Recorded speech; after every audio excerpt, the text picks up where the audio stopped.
வணக்கம் மக்களே. இன்னைக்கு கந்தர் அலங்காரம் பாடல் 4 விளக்கம் தான் இன்னைக்கு நம்ம தெரிஞ்சுக்க போறோம். அந்த முருகப்பெருமானோட அருள் நம்ம எல்லாருக்குமே பரிபூரணமா இருக்கிறதால தான் இன்னைக்கு நம்ம கந்தர் அலங்காரம் பாடல் 4 விளக்கம் தெரிஞ்சுக்க போறோம். இந்த பாடல்ல முருகர் எவ்வளவு எளிமையான பக்தியை ஏத்துக்கிறாரு. அது மட்டும் இல்லாம அந்த பக்தியால அவர் செய்த மகா வீர செயல் என்ன அப்படின்னு அருணகிரிநாதர் அழகா சொல்றாரு.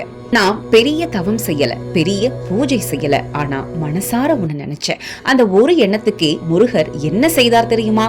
அததான் இந்த பாடல் விளக்கமா சொல்லுது. வாங்க முதல்ல முழு பாடலை நம்ம படிச்சிடலாம்.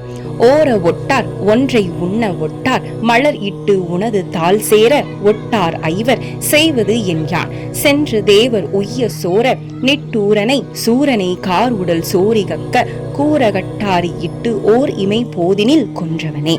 இதோட ஒவ்வொரு வரி விளக்கத்தை நம்ம தெரிஞ்சுக்கலாம் வாங்க. முதல் வரியோட விளக்கத்தை பார்க்கலாம் வாங்க. ஓர ஒட்டார் ஒன்றை உண்ண ஒட்டார் மலர் இட்டு உனது தாள். முதல் வரியோட விளக்கம் என்னன்னா, ஒரு சிறிய அரிசி துகள் கூட இல்லாம என்னிடம் இருந்த ஒரே ஒரு மலரை முழு மனசோட உனக்கு அர்ப்பணிச்சேன். இங்க அருணகிரிநாதர் என்ன சொல்றாருன்னா, பெரிய காணிக்கையெல்லாம் என்கிட்ட இல்ல, ஆனா சுத்தமான மனசு இருக்கு அப்படின்ட்டு இந்த வரி மூலமா அழகா சொல்றாரு. இரண்டாவது வரியில என்ன சொல்றாங்கன்னா, சேர ஒட்டார் ஐவர் செய்வது என்யார் சென்று தேவர் உய்ய.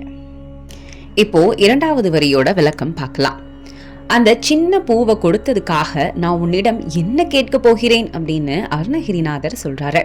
எனக்காக இல்ல, தேவர்கள் எல்லோரும் உயிர் பிழைக்க நீ செயல்பட வேணும், அதுதான் என்னோட வேண்டுதல்னு இங்க அழகா தெளிவா சொல்றாரு. அடுத்து என்ன சொல்றாங்கன்னா, சோர நிட்டு ஊரனை சூரனை கார் உடல் சோரி கக்க. இந்த வரிக்கு என்ன அர்த்தம் அப்படின்னா, ஏமாற்று சுபாவம் கொண்ட கொடூரமான சூரனை அவனுடைய கருமையான உடம்பு சிதறுமாறு அழித்தவன் நீ, எம்பெருமான் முருகனை சொல்றாரு. சூரன் அப்படின்றது இங்க என்ன குறிக்குது அப்படின்னா, அகந்தை, அந்நியாயம், அசுர குணம், இது எல்லாமே தான் இங்க அருணகிரிநாதர் சூரன் அப்படின்ட்டு குறிப்பிட்டாரு. அதை அழிக்கிறவர் யாரு? முருகப்பெருமான். அடுத்து கூரகட்டாரி இட்டு ஓர் இமை போதினில் கொன்றவனே. இந்த வரியோட விளக்கம் என்னன்னா, கூர்மையான வேளால் அவனுடைய சக்தியையே பறித்து ஒரே அடியில் அவனை முடித்தவன் நீ. இங்க என்ன சொல்றாருன்னா, முருகனின் ஒரு செயல் போதும் அநியாயம் அழிய அப்படின்ட்டு சொல்றாரு. முருகனுக்கு பெரிய பூஜை வேணாம், பெரிய பொருள் வேண்டாம், வேண்டியது ஒண்ணுதான் உண்மையான பக்தி. நீ மனசார கூப்பிட்டா உன் வாழ்க்கையில இருக்கிற சூரன் மாதிரி பிரச்சனைகளையும் அவரு அழிப்பாரு.